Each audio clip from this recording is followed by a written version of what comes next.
Salut à vous, j'espère que vous allez bien. Alors, je viens vous annoncer que notre enquête sur l'électricité est enfin disponible.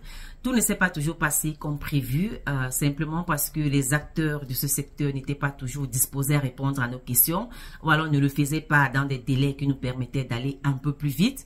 Et parfois, il nous a même fallu attendre les événements organisés en rapport avec le secteur pour pouvoir rencontrer certains acteurs et avoir des réponses à quelques-unes des questions qu'on se posait.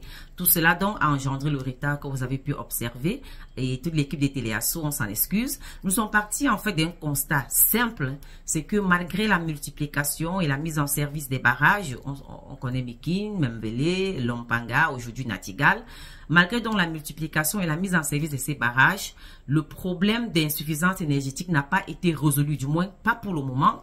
Au contraire, on a même l'impression que depuis 2 ans, les coupures se sont accentuées. Aujourd'hui, on est dans un système de rationnement assumé de l'énergie électrique où il est presque impossible à un quartier d'avoir l'énergie électrique 24 heures sur 24. Alors, qu'est-ce qui cloche? Alors même que tous ces barrages avaient été annoncés en grande pompe comme étant la solution définitive à tous les problèmes qu'on rencontrait dans ce secteur-là. Au cours de notre enquête, on a constaté qu'il y a quelques problèmes, donc 2 principaux que je vais relever.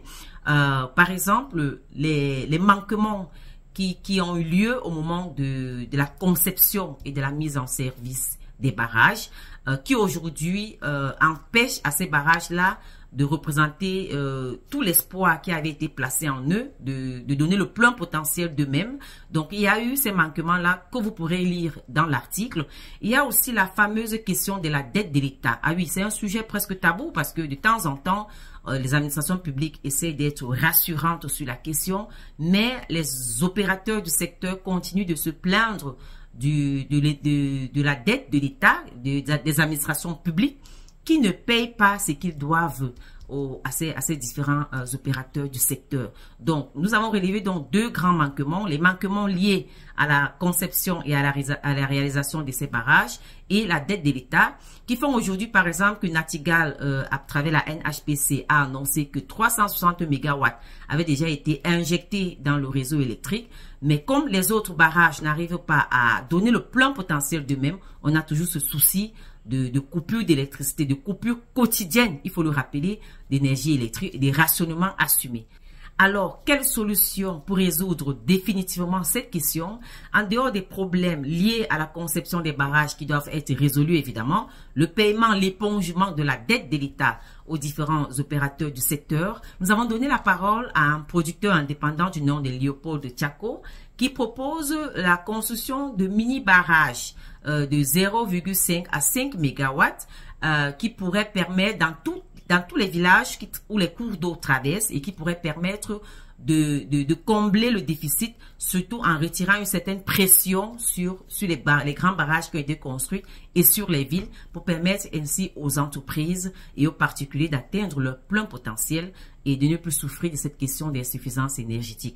Alors, je tiens particulièrement à remercier nos internautes qui ont participé d'ailleurs financièrement pour que cette enquête soit menée à bon terme.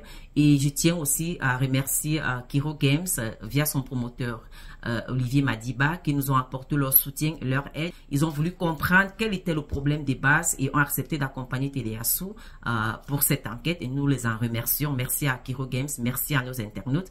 Je vous invite donc à lire l'article, à lire l'enquête. Nous avons publié à côté de l'enquête dans l'interview de Léopold Tchako et une tribune libre qui revient aussi sur les raisons pour lesquelles les Camerounais n'arrivent toujours pas à atteindre l'autosuffisance énergétique. Ne manquez pas de nous faire vos retours via nos réseaux sociaux ou notre chaîne YouTube des Téléasso.